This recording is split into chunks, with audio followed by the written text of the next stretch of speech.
മൂന്നാമത്തെ കാര്യം, നമുക്ക് പലപ്പോഴും നോൺ വെജിറ്റേറിയൻ ഫുഡ് കഴിക്കുമ്പം നമുക്ക് ചില എന്താ പറയുക ക്വാണ്ടിറ്റി അതൊരു ഫാക്ടറാണ് ശരിക്കും പറഞ്ഞാൽ. അപ്പം ആ ക്വാണ്ടിറ്റി നമ്മൾ കറക്റ്റായിട്ട് എന്താണ് നമ്മുടെ ബോഡിക്ക് റിക്വയർമെൻറ്റ് അതാണ് കൊടുക്കേണ്ടത്.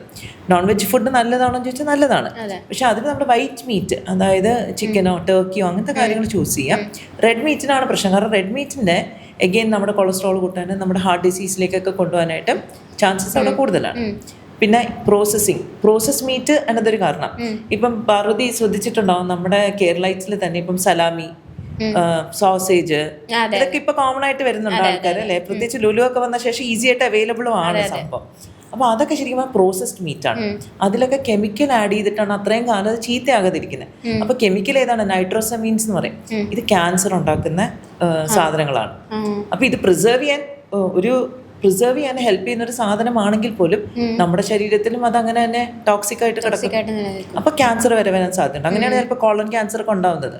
ബേസിക്കലി നോൺ വെജിറ്റേറിയൻ മാത്രമുള്ള ഫുഡില്ല, മനസ്സിലായി? അപ്പൊ നമ്മൾ പറയുന്നത് എന്താ, നിങ്ങൾ നോൺ വെജ് കഴിച്ചോളൂ, നിങ്ങൾക്ക് ഇഷ്ടമാണ് കഴിക്കും, പക്ഷെ അത് കുറച്ചുകൂടെ സ്റ്റീംഡ് ആയിട്ടോ അങ്ങനെ ഒരു കറി പരുവത്തിൽ എന്തെങ്കിലും കഴിക്കുക. പക്ഷെ അതിൻ്റെ കൂടുതൽ കുറേ വെജിറ്റബിൾസും കഴിക്കണം.